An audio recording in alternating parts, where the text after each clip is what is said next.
Welcome to the employment income page. Here you'll input all the details surrounding your current employment.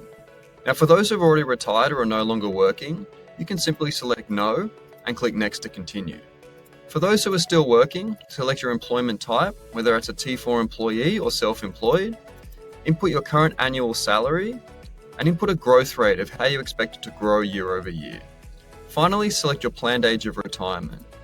Once the table on the right's built out, you have the ability to manually adjust any given year to personalize it to your unique situation.